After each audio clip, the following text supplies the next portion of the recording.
अगर आगे चले तो शायद कभी न थकने वाले सूर्य के सहस्र नाम सुनते सुनते आप थक जाएंगे।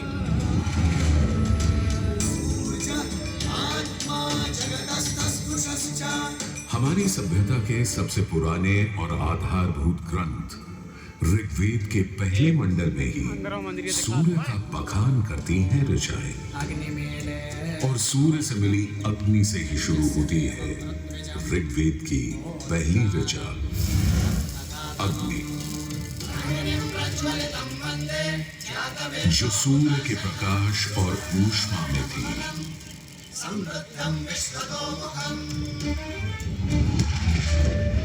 अग्नि, जो दावानल और ज्वालामुखी में प्रलयंकारी विध्वंसक के रूप में विद्यमान थी।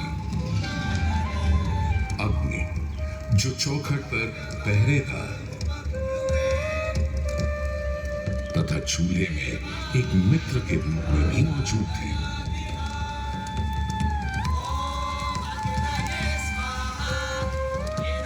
तभी तो भारत ही नहीं, पुरातन मिस्र में रा, दक्षिण अमेरिका में इंती, अफ्रीका में लीजा, फारस में अगी, चीन में झुरान, जापान में कारुत्सूची और कोजिन, तुर्की में अलाज, यूनान में हेफेस्टोस हेलिकोस और रोमनों में वाल्कैन और फीबस जैसे पौराणिक अग्नि स्वरूप देवों की कल्पना विद्यमान है।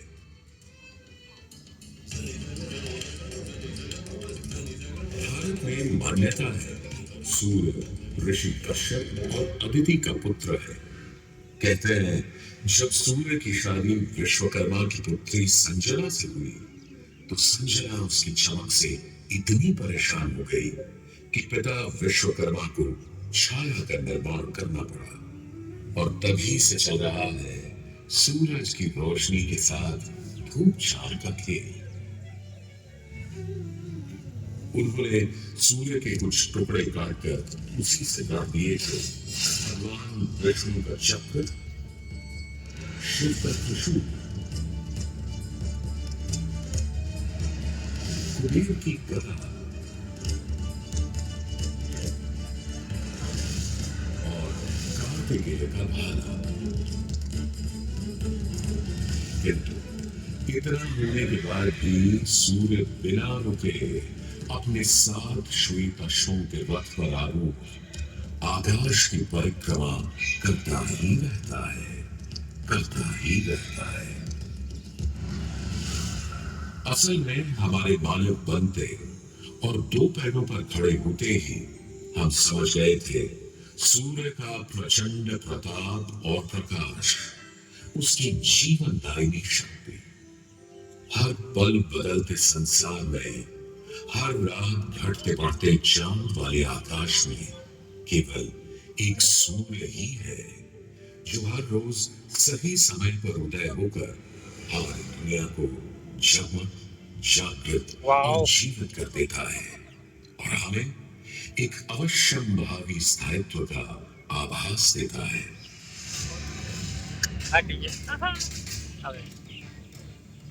सूर्य से ही तो हमारी फसलें, फल, पक हमें भोजन देते हैं। सूर्य से ही तो हमें बादल और बारिश मिलती है। और सर्दियों में सूर्य जरा रूठा तो जीना दुर्लभ हो जाता है।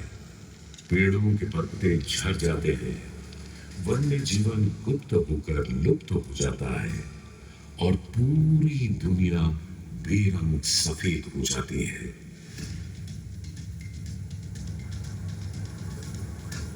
सूर्य ही तो सारे संसार को ऊष्मा, ऊर्जा और ओज से उत्प्रोत करता है। इसीलिए तो ऋग्वेद में कहा है, कांतिमय ईश जनों का मुख प्रकट हुआ है सूर्योदय के साथ।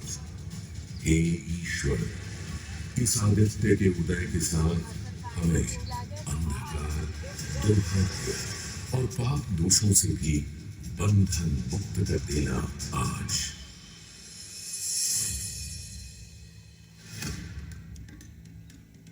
और अगर ग्रहण के समय सूर्य कुछ क्षणों को लुप्त हो जाए तो सारे संसार में हाहाकार मच जाता है। बहुत लाजवाब।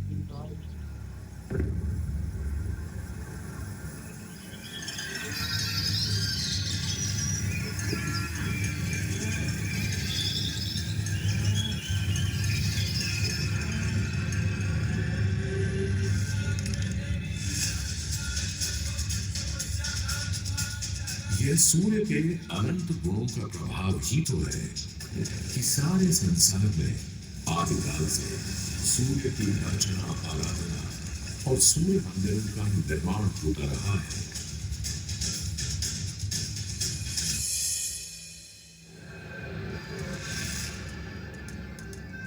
दक्षिण अमेरिका के इंका काल के सूर्य उपासना स्तूप, मिस्र के रामसेस मंदिर परिसर में स्थित सूर्य मंदिर, रोम और यूनान, चीन और जापान, मेसोपोटामिया और ईरान के सूर्य मंदिर और भी दुनिया भर में न जाने कितनी सभ्यताओं ने अपनी अपनी तरह की सूर्य उपासना और मंदिर परिसर देखे हैं।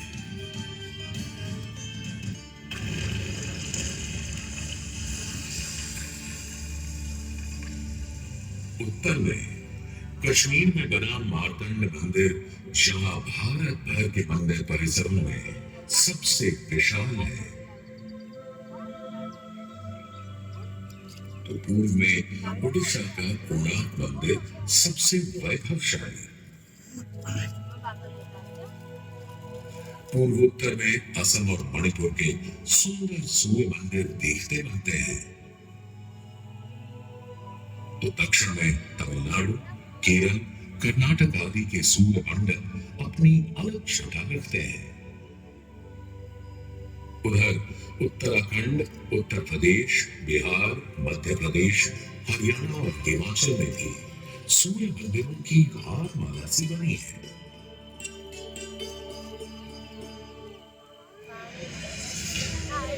किंतु यदि मैं कहूं कि देश के पश्चिम में अपने गर्वी गुजरात में अपने इस मोढेरा में सदियों से स्थित आपके सामने खड़ा यह सूर्य मंदिर संसार का सबसे विलक्षण, विचित्र, वैविध्यपूर्ण, सुंदर, सुरूप, सुखद और सुखद मंदिर है, या अतिशयोक्ति नहीं होगी।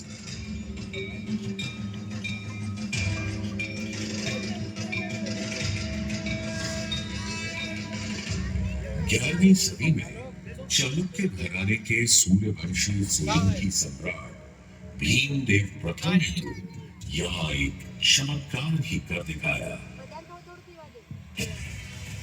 सम्राट भीमदेव प्रथम एक बड़े वीर और प्रतापी राजा थे। एक तरफ उन्होंने सोमनाथ का मंदिर तोड़ने वाले महमूद गजनवी से टक्कर ली और उसके तोड़े सोमनाथ को दोबारा से खड़ा किया, तो वहीं पूरे गुजरात में तमाम नए किले, मंदिर, तालाब और वाव बनवाए। उनके अद्भुत शिल्प प्रेम के आज तक साक्षी है सिद्धपुर का रुद्रमहल है, पाटन का सहस्त्रलिंग तालाब, आबू और देलवाड़ा के मंदिर, वहीं उनकी प्रिय पत्नी रानी उदयमती ने बनवाई थी रानी की वाव।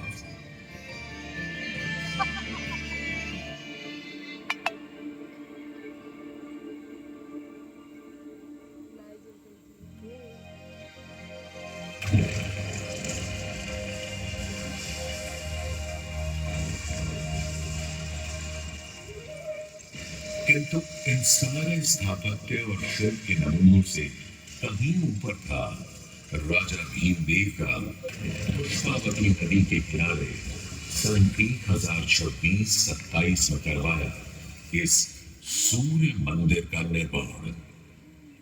मेहसाणा से 20 किलोमीटर दूर बने इस मंदिर में आज नदी भले थोड़ी दूर चली गई हो, पर मंदिर के ठीक सामने बना सूर्य कुंड इस सुंदर परिदृश्य में पानी की कमी फलने नहीं देता। सूर्य के प्रकाश पुंज और जल का यह खेल पूरे परिसर को तरंगित और झंकृत करता रहता है।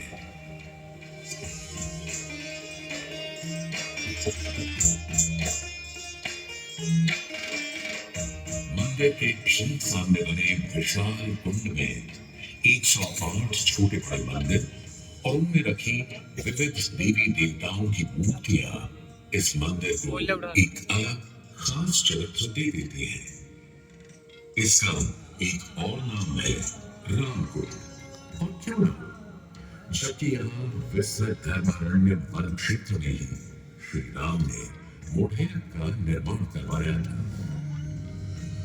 इस कुंड के पानी में मंदिर इस तरह प्रतिबिंबित होता है कि लगता है मानो अग्नि और जल घुल मिलकर कोई खेल खेल रहे हैं।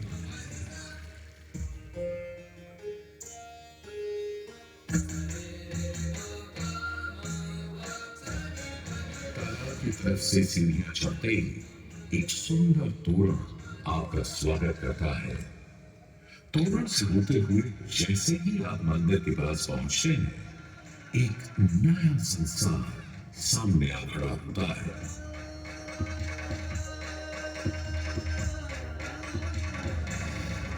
मंदिर के सभा मंडप के सोपान पर बने 12 खंभे साल के 12 मास दिखाते हैं, तो 12 आदित्य और 12 गौरी भी यहाँ पत्थर पर उकेरी गई है।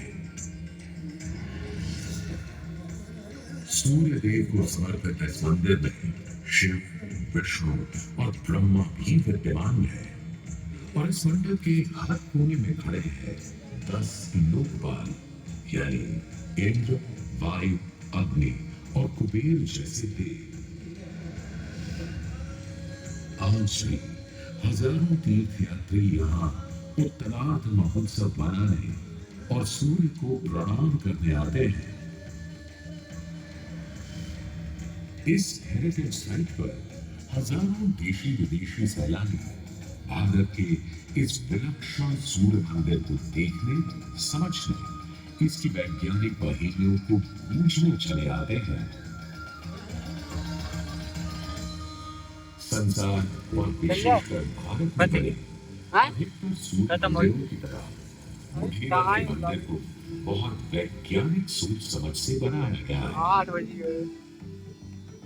पूर्व पश्चिम धुरी पर पूर्वोन्मुखी यह मंदिर इस तरह रचा गया है कि विश्व पर्व के दिन यानी उस दिन जब दिन और रात ठीक बराबर होते हैं, सूर्य की पहली किरण सीधे गर्भगृह में स्थापित सूर्य प्रतिमा पर ही गिरती थी।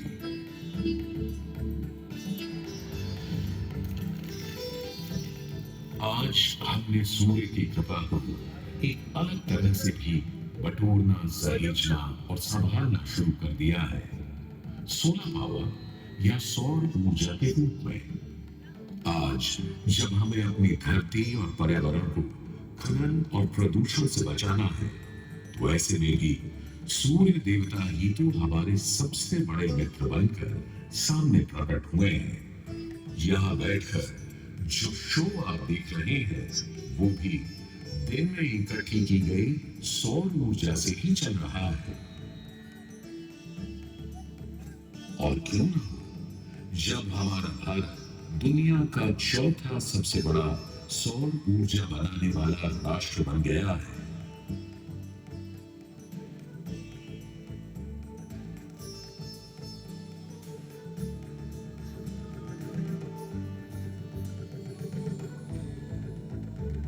आज भले ही इस मंदिर से सूर्य की मूर्ति हट गई हो, पर सूर्य ने अपनी कृपा दृष्टि कभी हमारे संसार से नहीं हटाई। हम तो बस मुढेरा के सूर्य मंदिर में फिर आए और कभी प्रदीप की निखील पंक्तियों से आकाश में विद्यमान सूर्य से गुहार लगाए कि जगत भर की जिंदगी के लिए, करोड़ों की रोशनी के लिए सूरज रे जलते रहना, सूरज रे जलते रहना।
मारा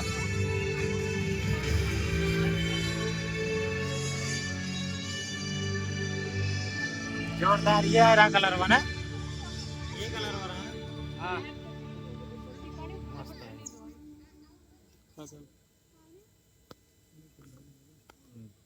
जय